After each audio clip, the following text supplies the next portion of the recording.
il y a une chose qui est fondamentale, c'est de bien prendre la cape en main. Alors pour bien prendre la cape en main, on l'étale devant soi, comme ça, on la déplie devant soi, prendre à distance symétrique, avec les mains comme ça, et de manger du tissu. Voilà. Une fois qu'on a pris du tissu, normalement on doit avoir là la cape en main. Derrière, vous voyez, mes mains comme ça qui vont guider les bandériers. On la prenne très souvent de cette manière-là. La cape, voilà, et la prenne comme ça. Ça, c'est une manière qui permet, lorsqu'il y a beaucoup de vent, d'être moins gêné. Parce qu'il y a une partie là qu'on élimine. C'est celle-là. Celle-là. Et en réalité, cette partie, elle ne sert à rien. Parce que on t'aurait fait avec cette partie-là. Ce qui veut dire que tout ça, ça n'a pas grand-chose. D'un point de vue esthétique, ça peut donner de l'ampleur. Mais c'est tout. Ça n'a pas une utilité. Et la vision du taureau, la vision du taureau doit être captée ici, par ça. Voilà.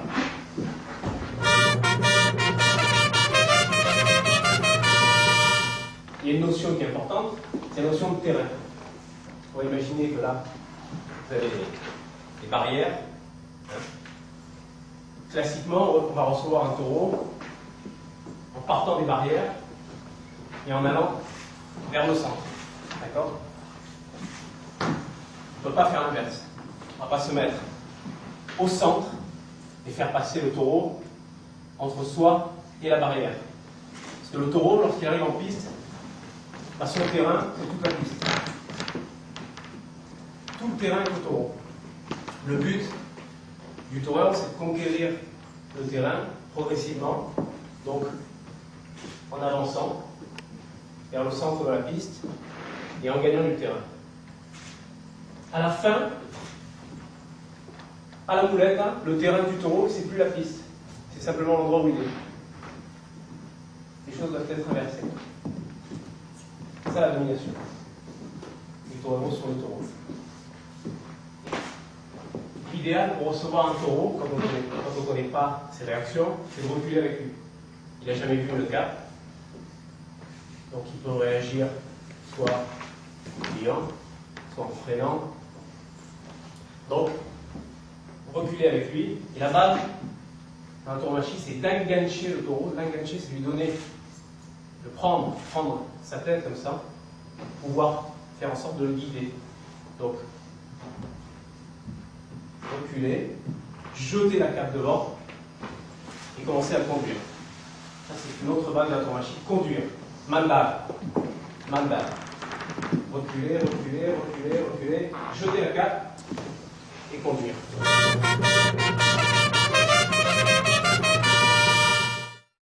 Quand on reçoit un taureau, au début, la phase la plus classique, c'est la véronique. Donc le taureau est là, on jette la cape en avant, en avançant la jambe droite si on commence à taurer à droite, et là, une fois que le taureau met la tête, on le conduit, on recherche la simplicité, on le conduit en ligne droite, de cette façon-là, là, et pour tourner le salon le plus lentement possible. Et là, c'est la ceinture. Pareil. Là, à vitesse normale, ce serait ça. Ça.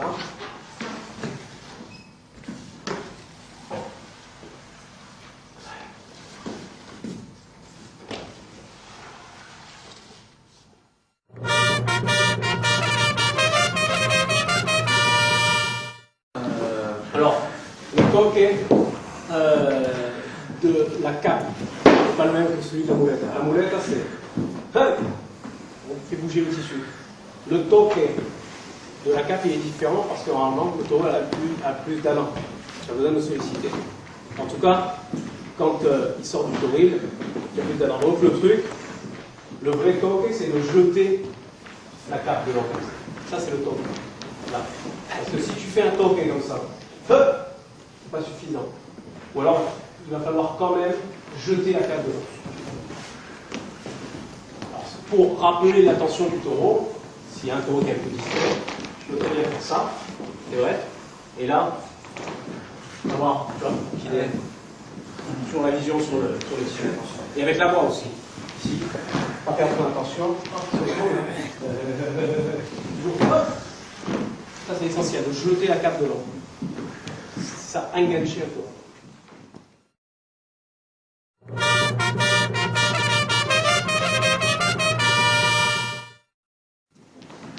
Donc après, parmi les autres passes qui sont possibles, il y a la chicoline. Vous vous placez face au taureau. Là, je suis face au taureau. Même principe, toujours, je l'enganche devant, ici. Là, je le conduis sur le côté, et c'est un jeu de poignet. Je ramène la cape et je pivote dans le sens inverse du taureau. Là, ici, je pivote.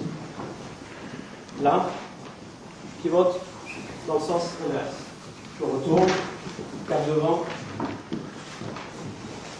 Plusieurs façons de faire le chicoine. Contrairement à la revolera où on pivote dans le même sens, là je pivote dans le même sens, dans le chicoine on pivote dans le sens inverse.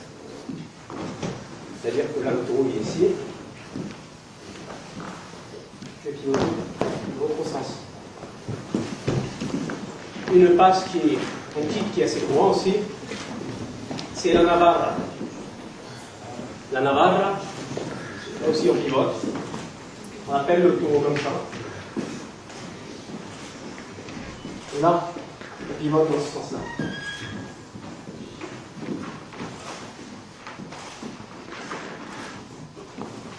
Le taureau est là.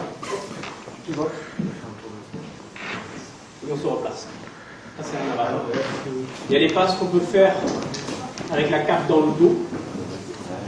Donc, la plus classique, c'est la garonera.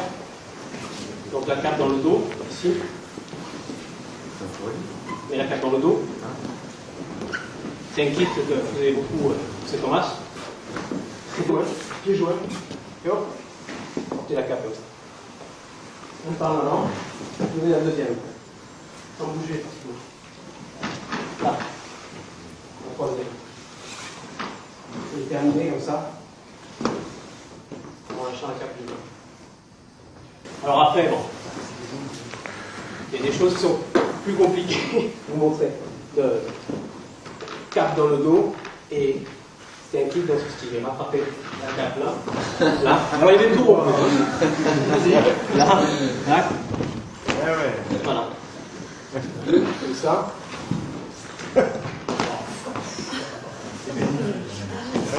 Terminé. Le farol, là. Ici, il vient, faites passer là, et la cape elle monte comme ça, comment vous pivotez. Alors là, elle monte pas trop parce que c'est. Mais normalement c'est ici, comme ça, là, il y en a. Et en fait, le taureau, on lui demande aucun effort, il ne fait que passer. Contrairement à Véronique, qui passe beaucoup, où on demande un effort plus important au taureau, puisqu'on va chercher devant. On fait ça même. Et on fait ça. C'est comme la passe que tu vas. On ne commence pas tes passes. Voilà.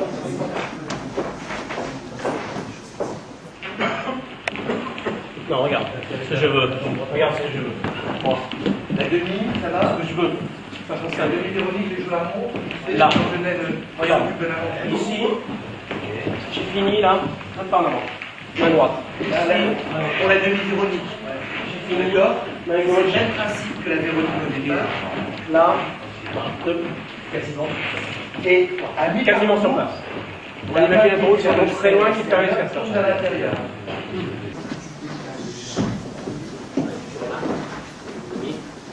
Voilà. La main, c'est là, voilà. Une fois que tu es là, deux fois que tu as imaginé, hop, et là, on regarde libre. Là, ça y est. Voilà, là. C'est pas ces grands là. voyez de profil quand vous peignez la Véronique. Et pas de face. On est de face pour une Cécolina par exemple. Ça, bien ami, on va faire ça. Ici, là. Ici, au niveau des hanches. C'est pareil, la ligne droite ici, tu peux ramener un petit peu derrière la ligne.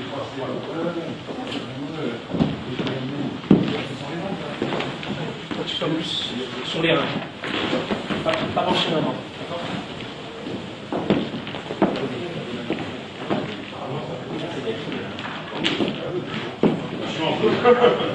La tête de terrain d'ailleurs. Voilà.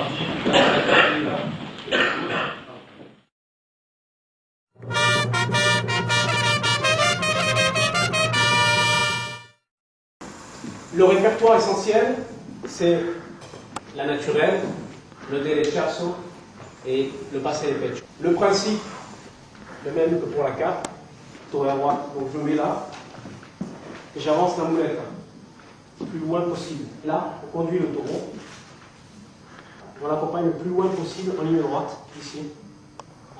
Et là, on va à la fin ouvrir lentement le poignet pour laisser sortir le taureau. Si le taureau est gênant, il y a une autre façon de taurer. On le taurer parfois là, à l'extérieur. Là, je taurerai plus à l'extérieur. Le but, à la fin, c'est d'arriver à taurer qu'à la fin. Plus ici, plus derrière. Sans rond. Pour rémater, la passe la plus courante, c'est le passe de pecho, la passe de poitrine. Donc on ouvre, pareil, la main, pour laisser sortir le taureau, se recroise sur le terrain du taureau, en lançant sa jambe, et là on le conduit, et c'est une passe qui se termine par le bas, celle-là. Qui se termine par le haut, à hauteur de la poitrine. D'où le nom, passe de poitrine. Là. Vous voyez? La naturelle, c'est le même principe. L'épée ici, même positionnement. J'avance la moulette devant. Et le toque là, sous ce qu'on appelle l'œil contraire. Et là, même principe que pour le derechazo, on conduit, on ouvre le poignet. La moulette est prête. Toque. Conduit ici. Par là. Et là, le toque. Pour rémater, terminer la série de passes. Là, c'est pareil, à droite, c'est le pecho. Donc, on prend le taureau ici. Et on le conduit le plus loin possible en levant la moulette à la fin. Il y a d'autres passes qui sont très belles. Par le bas, la trinchera, par exemple. Ou là, on va terminer comme ça en bas. Ou le molinette, ici, qui peut être une passe d'ouverture d'une série, ou à la fin pour clore une série. Là. Et après, ça dépend des styles, on peut faire un molinette. Fait joint, Ponce lui le fait comme ça, là. Comme ça, on peut enchaîner les molinettes, là.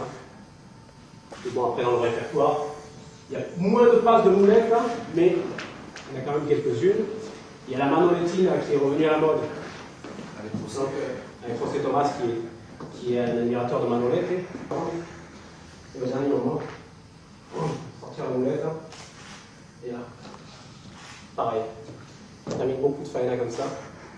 Ici. Et là, il laisse retomber la moulette. Il termine souvent comme ça par ce qu'on appelle un desplante. Voilà, tu vas chercher. Voilà. Donc plus devant, et pas comme ça, parce que là, tu fais trop des cartes. Voilà. Quand je tourne à droite, on enchaîne encore. Bien mon pied gauche. Je pivote. Ah ouais, c'est le genre un peu. Parfait. Encore. Oui, et on va faire le pecho. Ok, d'accord. On va ouvrir. Oui, mais c'est bien par contre, l'orientation est bien dessinée. C'est bien dessiné.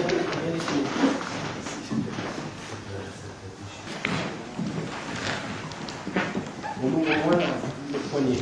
On ouvre loin. Au départ, le taureau, il allait comme ça, d'accord? Mais quand il rentre, là, ce geste, il faut regarder l'angle. On ne pas avec toute la pince, on avec cette partie-là. Voilà, ici. Là, comme ça. Et là, on peut mettre le problème à l'intérieur.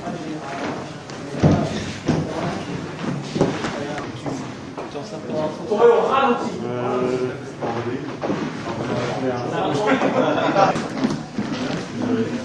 C'est joli.